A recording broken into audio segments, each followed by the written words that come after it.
In this video, we're going to be continuing our gut health discussion that we started last time in our part 1. And so if you haven't seen part 1, you may want to go back and look.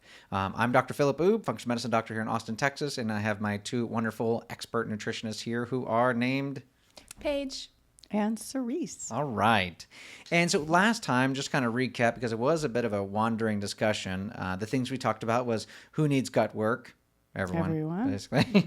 What diagnoses would a conventional medicine maybe diagnose you with that may mean you need gut work? We talked about autoimmunity, inflammation, food triggers, constipation, diarrhea, mucus, abdominal discomfort, IBS, whatever you want to call it.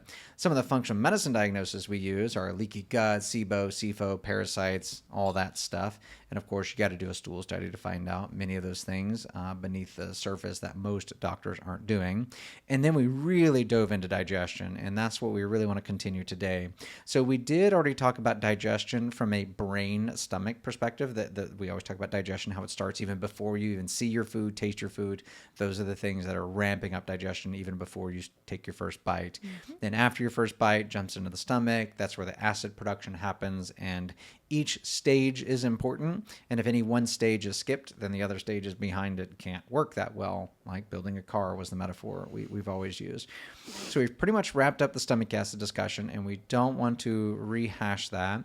If you haven't heard the stomach acid discussion or the brain part, you got to go back to part 1 because we're not going to redo it here.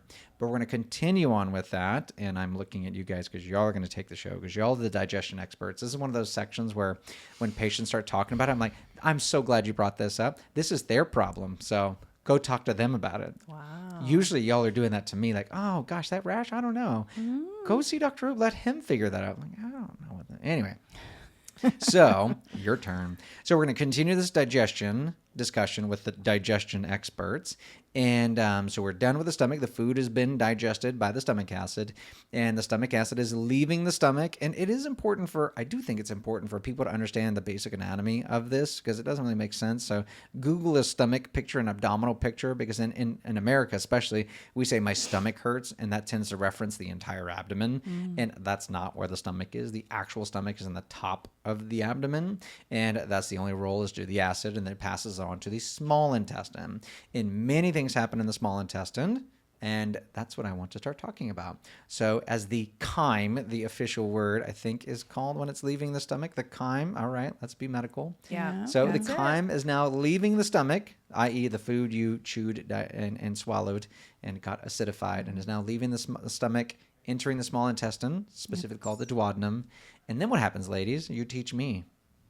I'll sit back and drink my water. Yeah, I'm sure you will. Sure. All right. So I'll kind of get us started. So I always think about it like literally like traveling the food, following it all the way down. So you're that's who you are right now. We're on the food road. It's time to talk about the chyme. Yes. Let's go. We're not on the yellow brick road. No. That's more the urine road. Okay. Anyway. One thing I will have to go back to stomach acid just for a second. Oh, boy. Just for a second. Okay. And there's reason for it Watch. I know it is specifically it's the acidity. So that actual pH is what triggers kind of the rest of digestion. So that trips people up, just like TSH trips people up. It's backwards. So help them understand what a good pH, a bad pH is. Well, for the stomach, want to be specific, pH of 7. But when that no, pH of 7 is neutral. Well, so pH in the actual stomach, like in order to activate. Well, bad question. It was pH of 1 to 3. Correct. Okay. And so that's what trips people up. 1 to 3 sounds like low acidity. And no, 7 is totally neutral. A pH of 1, it doesn't have much farther to go to hit 0. So 1 is extremely acidic. I tell people, you wouldn't want to stick your finger in your stomach. It's so acidic. Yeah. So, but if it's 7, it's basically neutralized. So if you're on omeprazole and Prilosec, you're fairly neutralized stomach acid.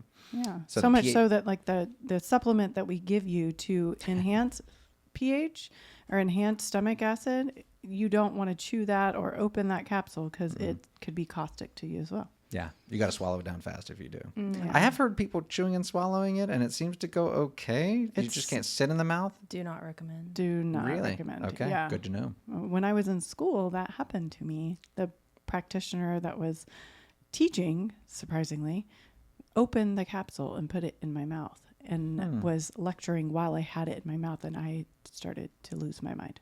So not great. What an interesting So I guess I understood. story. That's why y'all are the digestion experts and I'm not. Guess so. Okay, so very acidic in the stomach. Paige was rehashing that. Yes, very acidic in the stomach. That's going to trigger like bile production. Okay. And so when that happens, this is all simultaneously happening at the same time. So bile gets triggered, and that in itself. So after, because we skipped around, so we're back to acidic in the stomach and is dumped into the small intestine.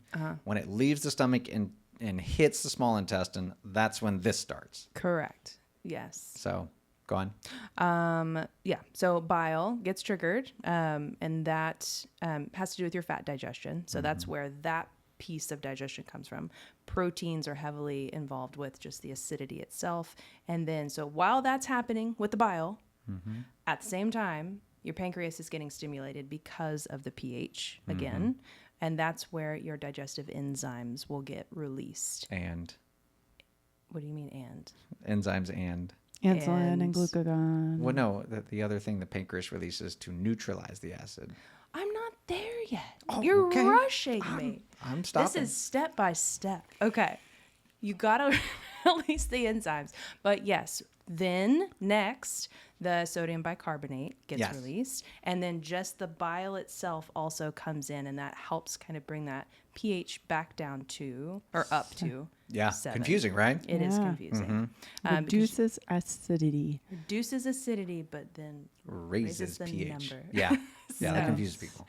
It is. But you want that because you don't want your intestines freaking burned. Because that's called peptic ulcer disease. When you have an ulcer in your small intestine, it's because your pancreas didn't release bicarbonate to neutralize the acid, and your stomach just dumped a bucket of acid in a place that's not prepared for the acid. The only place that's prepared for that level of acidity in your entire body is the stomach. Nowhere else. Not your urine, especially not your brain. Your blood is heavily regulated at a pH of 7.4 at all times. Ranges between 7.35 and 7.45. It's tightly regulated. And when it's not, you feel it. Ever been on a Peloton bike and gone harder than you should have and felt like you were going to puke your guts up? Or maybe climbed a hill on your bike too aggressively and you weren't in shape for it and puked at the top of the hill? That's what happens when your pH goes too low, below 7.35. The body says, eject acid, and the only thing that makes enough acid to eject is your stomach. So you're puking your guts up. So yes, acid is that's the only place that much acidity exists. Small intestines don't like it. Yeah. Okay, so all that chyme is now mixed with, that's such an ugly word, chyme. Yeah. Chyme is now mixed with enzymes, bile, and bicarbonate into a slew in the small intestine. So now what's happening? Cerise, what's next? Yeah, Cerise, what's happening over there? So now we're going down into the jejunum, which is going to lead into, of course, small intestine and fat absorption, fat soluble vitamin absorption, and protein and carb absorption. So all of that is happening in the microvilli of the small intestine, which I like to say sort of looks like a little bit of, if you put your fingers or hands together and wiggle your fingers in between each other, that's sort of the structure of your microvilli. They're these little tentacle looking things, and they are supposed to absorb your nutrients. But on top of that, they're also supposed to. Yeah, supposed to. Well, I mean, that's how it should work, but we know it doesn't work that well for most people because of our lovely food system. So with that comes the need for mucus on top of that microvilli. And if that is not happening because you don't have a particular type of bacterial byproduct called a postbiotic in your body called butyrate. Oh, now we're getting real scientific. Yeah, then you're not going to be able to absorb your nutrients well. And you're going to start running that risk of having leaky gut because those proteins that should be broken down are going to be able to get through the villi into the bloodstream and create an immune response that can travel anywhere in the body and create inflammation. So many people think, oh, I should have a stomach ache if that's happening.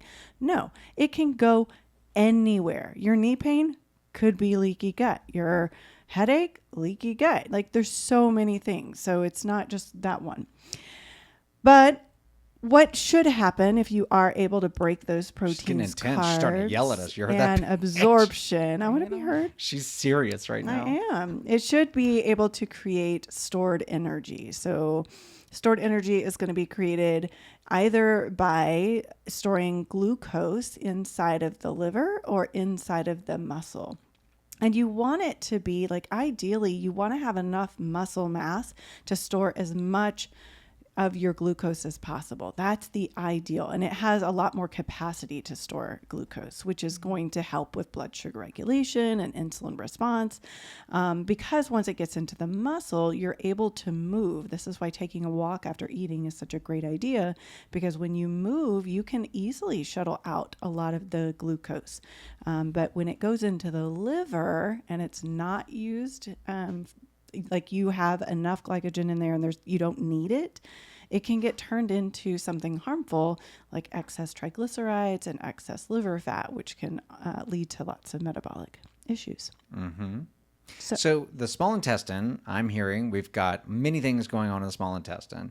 We've got digestive components. Mm-hmm. We've got structural. This is as far as things that can go wrong. We've got digestive components. We've got structural things. We've got microbial things. And then we just have the whole calories versus micronutrients. So I wanted to summarize and then ask more. So the digestive components were enzymes, bile, and bicarbonate. Those are the pieces that you needed to make to keep the digestion going. Mm-hmm. And if any of those don't work, nothing else is going to go right. So bam, you've got maldigestion. If you don't digest your food, you can't absorb your food. So then you also have malabsorption. And shockingly, you would think that just all these processes happen, but we check people's stool studies all the time. And what are we seeing when people have digestive disturbances? What are you looking for in the stool study? Several things. I'd say the first one we look at is pancreatic elastase. Mm-hmm. That would be kind of my first look-see, because that indicates to me that things have been going on a lot longer than... And elastase is just a regular lab that you can do through Quest. It's still a stool study, but it's a regular lab anyone can do through Quest. Any doctor can order it, poop in a cup, send it to Quest. They'll give you an elastase number, and we want greater than 500. Yes. And elastase doesn't matter if you're on digestive enzymes or not. It's always a marker of your enzyme production, not your swallowed enzyme production. Yeah, which I find it interesting how there's so much green, like they give you so much leeway. And to me, it's like if there's any pancreatic dysfunction at all, I mean, that's not green to me. Right. So the lab won't flag you till 200, but we say over 500. Yeah, exactly. Okay. What other markers would you see on more of an advanced stool study, not the Quest?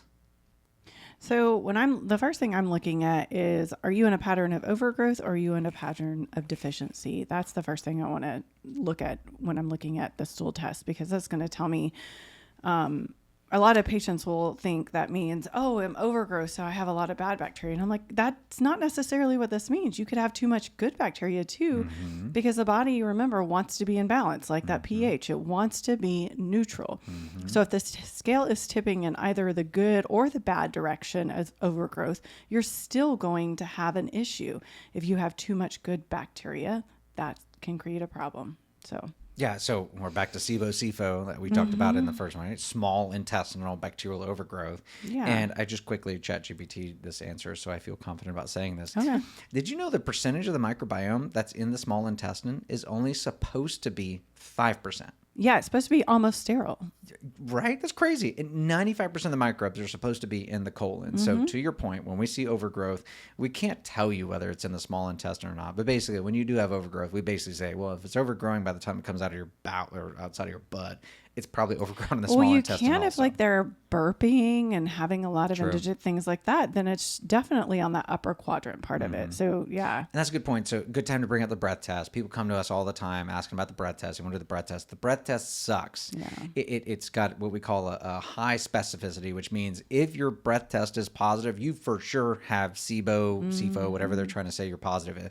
If it's negative, it doesn't mean anything. Yeah. You can have SIBO for sure, and your test is only positive 30% of the time. So literally you could have SIBO and it's negative 70% of the time. So it's literally not useful, but if it is positive, you are positive. Don't use the breath test is the moral of that story. Okay. So, we've got digestive components. Cerise kind of jumped to the microbial part, which is extremely important, but I did want to skip back to the digestive components. And specifically in the stool study, you guys look at the protein and fat breakdown products. So that's kind of what I wanted to hear from you guys. So what are y'all looking at when you look at the protein and fat breakdown products? Specifically for the speed of the breakdown. So it's telling us whether or not it's going through the system too fast or too slow. If it's going too fast, then you're not absorbing nutrients because it's moving through the system too fast. And that can be from poor digestion, poor absorption. We don't know. Yeah. It's just melt the butt too fast. Exactly. And so numbers would be high. Proteins and fats in the stool would be high. Yes. Meaning your body didn't have time to get it and it left the body. Exactly. And signs that you can see yourself as a patient would be like your floating stool. Wait, I actually have to look at my stool? Oh my goodness. Yes, for That's sure. disgusting, Cerise. Yeah, You're an animal. Okay, let's go back to that. If you've ever had a child, what do you look at first thing to know this child is not okay? It is the diaper. If you have a pet, what do you pay attention to? You have a cat, you have a dog. If they have an accident in the house and or you're following them, taking them on a walk and they have a bowel movement, you're paying attention. And if you're a good citizen, you're picking it up. Yeah. We have a litter robot. It does all the magic for Well, our not cats. for a cat, for a dog. But anyways, you are going to pay attention to bowel movements. It's so important to look at that every single time you have a bowel movement. What am I looking for when I look at my poop? So what you're looking for is... Don't roll your eyes at me. Well, There's so many people that I may or may no- not be married to that are not looking at their stool. Yes. So you're looking for color. Is there a different kind of color that you haven't seen? Like bright green is not normal people. You're But looking the snow for... cone was so delicious. Right. Or the Trix yogurt. That was Oh, one. man. Oh my gosh. Yeah. I had that problem one time. My kids ate Trix yogurt at my in-laws' house. Oh, boy. And they called me to Mommy, the look bathroom. at this. They were like, wow, look at that green. Anyways, I digress. You want to look at the color. You want to look at the shape. You want it to be a long, like sausage. You don't want it to be clumpy or hard or too cracked. You want it to be pretty smooth. You want it to be sinking majority of the time. A little bit of floating here and there is not a big deal. But if it's consistently and it's all floating, we need to talk. If Too much fat in it. Yeah. That's Or diagnostic. too much air, too. You can have that. Constipation. Well, no. Think of our patient with the extended intestine. She has a lot of time in the intestine, and so she's Luckily, I've not had to talk to her about this, apparently. right. Yeah. So she's been struggling with floating stool, and the more I've researched it, the more I realize like it has nothing to do with how well she's digesting. It has a lot more with how Is much she a time. carnivore one? No. Oh, okay. No. So floating, sinking, and then if it is softer and it comes out a lot faster, then you want to really pay attention. Is it creating a film on top of the water? Like it may be sinking, but it may be creating this film at the top of the water where little things are floating. Those are not parasites. They are just fragments of food that did not digest. And then that's another thing. If you see actual food, it is not okay. One, don't be eating corn. But two, if you see corn and lettuce and beans and things like that in your stool, those should be broken down to a degree that you do not recognize them. It's good to say that because the people that are looking at their stool, they're probably not looking at many other people's stools. So if it's happening to them and happened to them for years, they might just think, oh, that's normal. Yeah. And no, that's not normal. Yeah. You described the stool excellently, of course. But I'll always refer people to like, go look up the Bristol stool chart if you don't know what you're looking for. You want a type 3. You don't always have to be perfect, but know your Bristol stool chart because so many people are constipated and have no idea. Everybody knows when they're diarrhea. If you miss that, you're not paying attention. Yeah. But so many people are type 4 and beyond and don't realize those are signs of Yeah. constipation. It shouldn't hurt when you have a bowel movement, and it shouldn't. You should feel complete and relieved when you get up, not like you still have something going on. Okay. So back to digestion. We're looking at stool study components. Then we got lost in the actual stool. Yeah. So the lab could show high protein fat breakdown products in the stool, and that would be too fast. And then if it were low, talk to us about what low fat and protein. Oh, Cerise is looking at you, Paige. That means it's your turn. Low Right. I've talked fat a and lot protein. You've done such a great job. I don't know. I always kind of explain it like, remember we're testing the stool sample. So I think people kind of forget that. So if it's not in the stool. What do you mean they forget that? Did they think they were testing blood? No, when they test this, they forget it happened because it's so traumatic. That's typically what happens. But I think just bringing that back to, okay, you're literally testing what's in your stool right now. And so if there isn't, or let me rephrase that. If there's low protein or low fecal fat, for example, then my first question is, are you even eating enough? That is the first question. And usually that's the answer. But it could be that other things might be eating it. Right? Yeah, that's kind of our two explanations, right? So meaning that, well, if you just don't eat enough fat and protein, it can't be in the stool. But number two is, if it's spent too long in the digestive tract, well, then all the microbes, I tell people that the dogs lick the plate after you're done with dinner and there's nothing left. So that's one reason to be too low. Because if you bring your plate to the sink, you expect some scraps on there. And if there's not, well, you have too many dogs at the table. So you could have overgrowth, or it just spent so long in your intestines that's not necessarily microbial overgrowth. It's just too long, and they chewed it all up. So you do expect to have fat and protein in the stool is the moral of the story, but it needs to be in balance. Otherwise it's floating or looking weird and all that. For sure. There's something that we call like the transit test. We don't really do it that much, but I have pulled it out for a couple of patients. So. Yeah. Well, it's interesting because some people are like, I actually just don't. They don't know. Like this is like the first time that they're even like acknowledging that they have a bowel movement, basically. And so basically you'll eat something like beets are a really great one, or charcoal, sesame seeds, anything like that. So you'll ingest those, write down what time you ate them, and then a significant amount, because you're looking for them in the stool. So don't just eat one. Go sifting through it. Eat a little bit more. But it is interesting to see. Most people, they're pretty well within range on time. But and what is range on time? I'd say like a good. It depends. Honestly, it really does. I'd say a good 24 hours, maybe a little less. I think that's what I've heard. Kind of 16 to 30. We always give people a window. So it came out a little early. That's okay. Came out a little late. That's okay. But like 3 days, you're like, or too something fast. should not live inside you. And that's a good test to do it. And we've heard this number of times. Like every time I eat, I poop out the food I just ate. Like, well, that's not. They're good. not. It's pooping out another meal, but that is still too fast. Right. So now you need to do a transit test to realize every time you eat, it's just irritating your bowels to dump whatever's there, and it is too fast, but it's not exactly the meal you ate.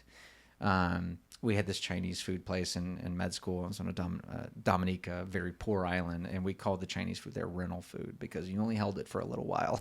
No. And you knew it. You just knew that you ate the food and you had to be within a great place to be within 6 hours, and that's just how it went. Wow. But the food was good. Not first date food, huh? No. Wow. Okay, so we've talked about digestion. We've talked about poop coming out of us. And would there be any other symptoms someone could look for lack of enzymes, bile, or bicarbonate? Y'all mentioned burping, and I thought that was a good one. And not just like, I'm stuffed, I eat too much. Everyone burps, but this is excessive burping and burping hours after meal. Like, what are y'all looking for? Waking up with burping? Waking up with burping, one that's pretty common, sulfuric burping, or that burping like, oh, it tasted like a rotten egg, or like I couldn't even stand to be around myself when I burped. That kind of burping is pretty indicative of an issue going on. Your body's trying to tell you things. Yeah. Listen. And then others might be trying to tell you things like, dude, that was not a normal burp. You need to get checked. Yeah.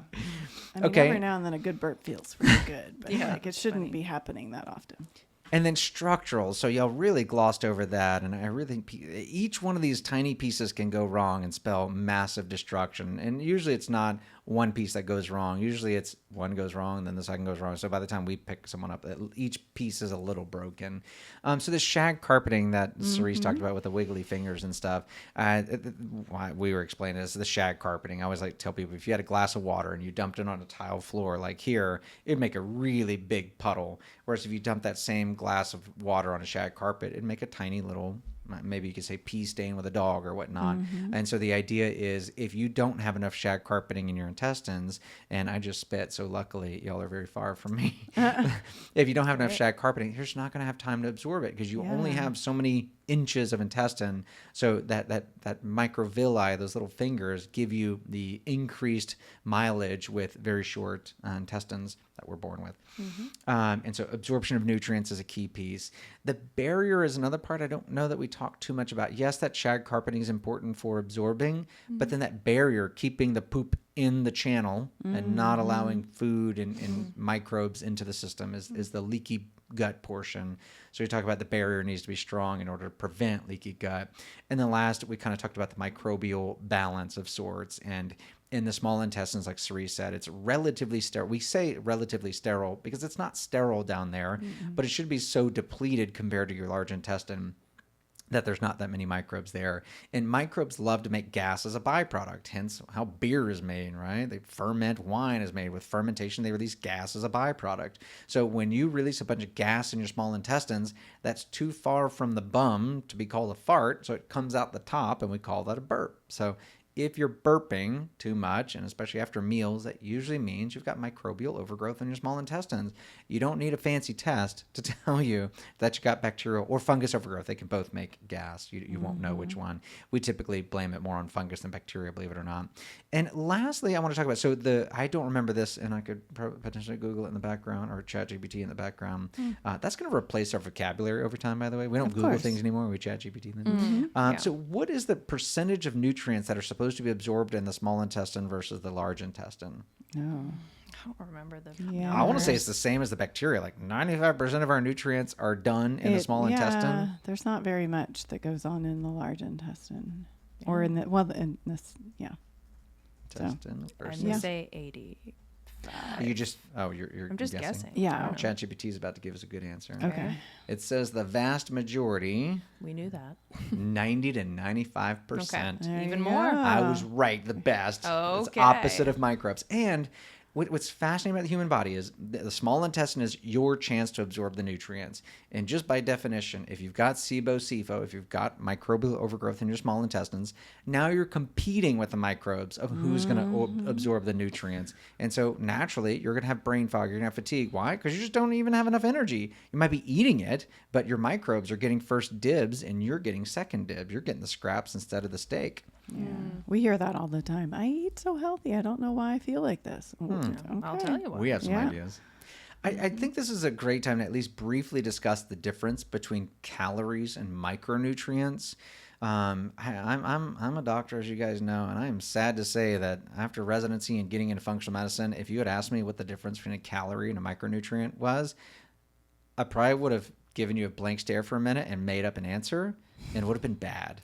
So I know a lot more now, I'd like to say, but help people understand because they're so focused on macros and micros, is right? Yeah. So what's the difference between a calorie and or a macro versus a micronutrient?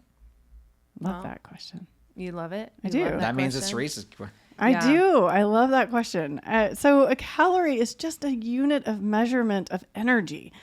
It has absolutely nothing to do with the nutrient density of the food that you ate. When we're talking about macro and micronutrients, so macro means large, a significant amount, and then micro means small, a small amount. So it's just a smaller molecule versus a larger molecule of nutrients. So protein, fat, carbs are your macronutrients, and those are actually what feeds forward into creating homeostasis, tissue repair, energy in the body. So those macronutrients have to be broken down to create and what equals a calorie. So the calorie... I feel like you're chewing me out right now. I'm listening. No, I'm not. I'm just excited about this question. So the amount of calories that, let's say, a Brazil nut has is based on how much energy is released. You really picked the worst nut out there. I know. Sorry. I like Brazil nuts. They're really good for your thyroid. Anyways, so the breakdown of the food and the way that it can create energy in the mitochondria is the measurement called a calorie. Mm-hmm. It has nothing to do with how nutrient dense that food is. Okay, so give us some opposites, and we've got like 20 minutes left, and this is great. But I want to Opposites try to of get what? through. So give us a high calorie, low micronutrient, and vice versa, low calorie, high micronutrient. Yeah. So high got one. calorie. Okay, good. High calorie, low macronutrient. Micronutrient. So small nutrients would be something like a chocolate chip cookie. They're so good. Okay. Lots of calories, mostly Lots sugar, of calories carbs. because there's more calories and or think of something that's like got a lot of fat in it, fat calories. So there's maybe not well known, but like protein and carbs have 4 calories per energy unit, and then fat has 9 calories per energy unit. So your trans fat, like potato chips, I was going to say French fries. are very high calorie. Yeah, it is because of the no fats that are in nutrients. there. Yeah, so hardly any micro or macronutrient. Well, a lot of macronutrients, Okay. but So give us a low macro, high micro. low macro, low calorie. Low macro. Yeah, so low calorie. Low Okay. calorie, high nutrient. Okay, so low would be Uh-oh. a fat. Did we- No, I'm just thinking like a chicken thigh or a chicken breast actually would be even better because I'd you've say got you can do even better than that. You're just blanking right now. Like low arugula, Yeah, some that's what I was sprouts, going well, for. yeah, like a lettuce, no-calorie- yeah. any kind of not romaine or not that's just iceberg, useless but food. yes, arugula, kale, beet tops, carrot Lots tops. of micronutrients, but if you Yeah. tried to survive on that, you'd starve. Yeah, you don't get enough energy from it. Okay, so we've got calories, macros versus micronutrients, mostly covered. I know you guys want to really deep dive into that, but trying to stick to digestion. But that's an important part of digestion absorption. If you're not eating the nutrients, you can't absorb the nutrients, Yeah. right? So I think we're mostly done with the small intestine. Yes. I mean, we could talk about Sure. intrinsic factor and iron and all kinds of stuff, but We can always I talk think about it. I know, right? But I do want to try to finish the whole digestion in this situation. So Oh, now okay. we're Yes, move moving on. into the large intestine. Well, the immune system's in the ileum. I did miss that. Yeah. Oh, the That's galt. important. The Peyer's patches. and Oh, all even the through. things. I was trying to think of that name and I couldn't remember it. Pyres patch. Yeah. So well, y'all brought it up. So what is the Peyer's patch and why the heck does it matter? Okay, the best way I can understand it is it's just literally your immune system is stuck in your gut there. So if you can imagine, if your gut is all the things we said, your immune system is going to be affected. So there's several different immune cells that are located in there. So like macrophages, B cells, T cells, dendritic cells. the dendrites, all of those. I'm surprised y'all listed those. Just all of them. Yeah. They're there. All of them. All of the things. yeah. The immune system. So, I mean, I don't know what else to say about it. That's just where we keep it. So It's we need to extremely keep important. it well, you know? So I'm glad y'all brought this up. Y'all know I have weird comparisons and things. They are pretty strange, But go they on. work. I think Okay. you're going to like this. I want to Okay. hear it. I kind of think of it like the tongue. Okay. Think of what, like the The tongue? Peyer's patches as the tongue. Okay, I'm gonna get there. It's Oh, gonna okay. make sense. Yeah, okay, yeah. So you could totally survive as a human being without a tongue. You could swallow. I mean, Yeah. obviously the tongue goes all the way. You need some of it to swallow, but the portion of the tongue that tastes food, you could survive without. You could chew your food, you could swallow your food, albeit not entirely perfectly, but you wouldn't really be able to taste the food, and it would just go down. So I look at the Peyer's patches as kind of always tasting the food Yeah. from the immune perspective. The immune system is there, listening to the food, seeing what's coming down the pipe. We can't put our immune system on our sleeves. You can wear your heart on your sleeve, but you can't put your immune system outside of your body very well. So this is the best way for the immune system inside the safety of your body. It's testing the environment, and based on whatever you're putting in your mouth is how it's testing the environment. It's one of the theories behind why babies, infants put everything in their mouth. It's like they're just trying to teach their immune system, hey, this is what the environment looks like. These are the good guys, these bacteria and dirt and all the things I keep putting in my mouth. This is training my immune system to say, hey, these things are supposed to be here. Don't freak out. Mold is not supposed to be there, and overgrowth of organisms not supposed to be there. And so I look at the Peyer's patches as just kind of surveilling the outside, kind of like your tongue is surveilling the food. Like, what's this taste like? Is it nasty? Maybe I should spit it out. That's Okay. interesting. I like that. Interesting. Also a way of saying like, yeah, that's stupid. No, I just don't want to say it on camera. No, I got it. I would say it on camera. Good. No, I hope so. I think that's. I've never thought of it like that. Mm-hmm. But, yeah. Definitely a way to test the environment, though. So yeah, they say, and nobody really knows, but they say and promote that the immune system, 70 to 80% of our immune system lives in our intestines, and we've mostly proven it because we fix people's immune systems all the time just by working on the gut and changing their nutrition. We don't need fancy medications or anything. And just that good is nutrients. something we can see on the stool test too. Oh yeah, the fecal presence secret. or absence of the immune system. Yeah, and that's so I'll mention that. So we look at the fecal secretory IgA. Say that 3 times fast. No. And you get kind of like Paige said about the digestion. You can have a level that's 0, and you'd be listed in the green zone, at least on the Genova stool study. And we do not like that. If Genova is listening, they need to change it. Yeah. When your IgA is 0 in your intestines, that's really saying that if you have immune suppression, not no inflammation. You should always have a presence of an immune system need in your some. bowels, Yeah, right? of course. So if you are looking at your stool study and you have an IgA of 0, we call that immune suppression, and that is not normal. You want some level, not too much. But if you have a problem like candida, fungus, mold, whatever, you should have inflammation. And if it's not off the chart when you're not normal, then that is also immune suppression. But we digress. Okay, so let's get back. So we finished in the stomach. We finished in the brain and chewing and swallowing, stomach. We finished small intestine. And now the food is migrating towards the large intestine. Yes. Kind of the dumbest part of the intestines. Its work is fairly simple. And as far as like how we understand it, how it's taught in medical school.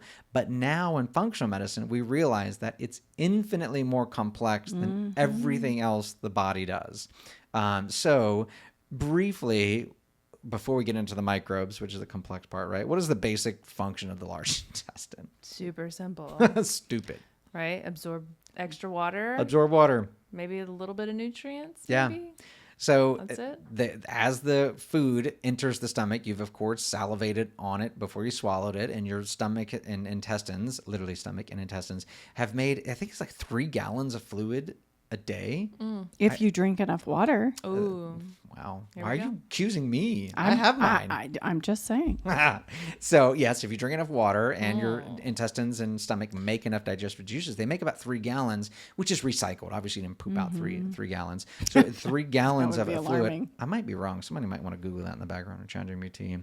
And so basically, the large intestine's job is to absorb all of that fluid, because otherwise we would dehydrate if we didn't reabsorb all of that fluid and absorb the water out of our food. And so that process is pretty simple. The moral of that story is the food in the bowels is completely liquid until it reaches the large intestine, and then it starts to solidify. But it is not supposed to be solid at all, at least noticeable on an X-ray, firm, until it starts to reach the descending, the left portion of the colon, and or the sigmoid, getting close to the rectum. And by the time it's in the rectum, it should be firm, Bristol stool type 3 as it leaves the body. But we see people with X-rays all the time that have hard stool all the way back to the right side, ascending colon, the earliest portion of the colon, and that is not normal. It's still supposed to be liquid, at least through the first half, if not 2/3 of the colon. Yeah. So anytime you see solid stool before then, it means your water absorption has gone wrong, too much time in the intestines, motility issues, all kinds of stuff. Yeah. I don't know if I asked it the right question. And that reminds me, we talked about the immune system, we talked about the microbes and all that. One of the things we've not talking about is the nervous system in the bowels, and I don't think we have enough time to talk about that. But they say there's more nerves in the bowels, in the gut, than there is in the brain. By multifold. So the whole nervous system is important too. Okay, so number one intestine of the large intestine, number one thing the large intestine does is water absorption. What's number 2? What do you mean? Like It creates function. waste. Oh. I think that's a fair breaks number 2. things down and moves. Fair number 2. It creates... Well, it's not the real number 2 I was looking for, but that was a read my mind question. That was my number 3. Why? It obviously should be number 2. Well, really, number 1 should have been the microbiome. Oh, well. But as we were taught, I'm sure y'all were potentially taught the same way, maybe more advanced because I was conventional medical I don't school. think you picked up my joke. Did I? Oh, I get that. Wow. wow, this is stale. Him that does Wow. That was a good missed pun. that. We even circled back around. I know, I did. I was like, Two no, he attempts, didn't get in. still Hold on, missed. let's try again. Man. Okay, so right. pooping is number 2. There you go. This is what we do Uh-huh. here, You're guys. so serious. So Anyway. water absorption, pooping, preparing the poop adequately. Yes. And then number 3 is, of course, housing the microbiome, Got it, which yeah. should be number 1 as far as priority and importance. For sure. And so I at least want to spend a bit of time talking about the microbiome. So once again, we've already mentioned that 95% of the microbiome lives in the large intestine, also known as the colon, Yes. not the small intestine. No. And it is infinitely complex. We are just We don't baby, know. infancy understanding of the Answer. microbiome. And I don't just mean us, I mean all of medicine, because I do feel like we know the most out of any doctor I know about the microbiome and how to fix it. And we still have gobs and gobs to learn. But luckily, the human body knows how to fix it. Your immune system knows how to fix it. So we just put helpful tools, supplements, nutrients down the pipe, and your body luckily fixes it, even though we don't fully understand it. So, and the microbes are supposed to be 2 trillion in number. That's the number I've always heard and lived on. Yeah. Sounds good. A Somewhere lot. in there. We don't know. Yeah. It's a lot. Yeah. I didn't count it. And and it has tenfold more DNA than our human body. We can't survive without our microbiome. Literally, you will die. And if the microbiome is not balanced and adequate, you will show signs of sickness that may not have anything to do with the symptom. We just did our testimony on one of our patients earlier today, and we were talking about mold specifically. But mold doesn't have obvious mold symptoms other than asthma and breathing, stuff like that. But microbiome issues your ankle could hurt. You could have brain fog. You could have migraines. You could have dental issues. And your microbiome is at the root of that problem for almost everyone. Yep. What else do we want to talk about in the large intestine? Anything? I mean, I know we could talk about retained stool and I think, that's worth kind of touching on because touch the retained stool. I think that's one of our just in general struggles with people. No matter what we throw at them, there's just some people that it's just hard. Literally. Literally. I yeah. did get that one. And they think if they have a bowel movement every day, it's not an issue. So we got 6 minutes or so to finish talking. I think this is a great way to end the podcast as far as wrapping up gut health and digestion. This is a big topic that I think many functional medicine doctors miss, including myself for many years. And now we know if we're not making progress in someone, we got to go look for the retained stool. So we've tried everything under the sun, and we're pretty confident in our answers here. Hopefully people have better results than we do. But let's start with the clinical symptoms, the test, and the treatment. So what are the clinical symptoms or treating a patient? Like, what are we seeing that then makes us worry about doing the test? Number 2. Now he's going to take it and run with it. Yeah. So what are kind of the clinical symptoms that might make someone think about retained stool in their patient? So little to no appetite. Oh, that's a good one. Yeah, that is excellent. That wouldn't have come to mind, but it is a absolute. Your bowels are full of stool, and so it's triggering the brain to say, "Nope, we're full down here, folks. Don't put any more." Yeah. But it's just full of stool. The stomach's empty. Yeah. So you got weight loss, no appetite, nausea. Those major ones. Some of my latest patients, they've been due to like bladder issues. So that's been just a really interesting correlation. Yeah, And you mean UTI, incontinence, and what do they call overactive bladder, interstitial cystitis, all misdiagnosed as you're just FOS, you're full of stool. Yeah. And you fix that, and the bladder symptoms go away. Yeah. Exactly. I'd say on that same token as female problems, men usually don't have the issue, but vaginal yeast infections and BV and any kind of female imbalance down there. I mean, there are other things it could be doing, but if not, and it keeps coming back, chronic constipation is another one. Well, you just never know until you look. Yeah, and to Cerise's point, you could be having a daily bowel movement, but you fell behind a long time ago, and that behind, pun intended, is I know. Wow. Here we go. is still your backlog is still there and needs to catch up. So what's the test that we do, and we only do one? We do a standing X-ray. Thank you for saying standing. I think I would have forgot to say that. But yes, it must be standing because we're looking for the water level up, down. And that only happens when you're standing. If you lay down, you can't see water levels. And if anyone listening is ordering, a doctor or whatnot is ordering an x-ray and doesn't know how to look at constipation, you need to study what constipation looks like on an x-ray because we don't have time right now to say it. But do not trust the radiologist. The radiologist, especially in America, sees so many people with constipation that they'll just call it mild. And it's like, no, that is not normal. Just because everyone has it because they eat the standard American diet does not make that normal. Right. So we've warped our radiologist's opinion of what abnormal levels of retained stool are because they see it all day long. So in the abdominal x-ray film, it's a standing upright abdominal x-ray. You only need one view. You don't need 2, 3, just one shot of the abdomen. If you see hard stool bubbles, microscopic bubbles in the stool beyond the descending colon on the transcending or ascending, it's way worse than you think. Read your own x-rays. Do not trust the radiologist. If the radiologist does comment on it, then you don't have to look. You just know it's bad. Okay, so we only do an x-ray. We really kind of stopped doing anything else. That's the only thing. You can see it on a CAT scan and MRI, but that's just way overkill. A basic x-ray gets it. And then what's our treatment? And this is the saddest part. Well, first, our treatment is making sure all the foundations are taken care of. All right, fair. I was going to jump straight to the problem. I know, but we have to. So otherwise, the problem just keeps coming back. Well, yeah. That's your point. How'd you get here in the first place? Right. I mean, so of course, water, fiber, what are you eating, that kind of thing.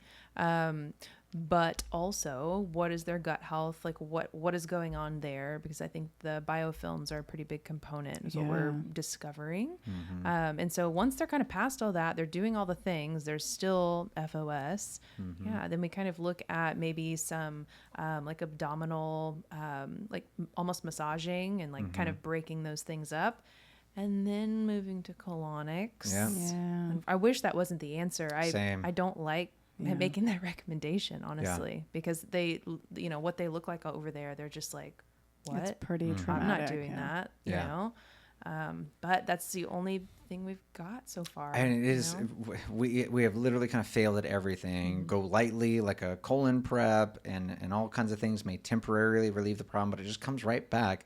But colonics seems to be the only thing that truly washes the stool out and resets the situation. Right. And so the theory there is, as a colonic therapist told us once, is it's like physical therapy for the bowels. It's not just about rinsing the stool out. It's when you sprain your ankle, you don't just go run a marathon, and that's what you're expecting the body to do.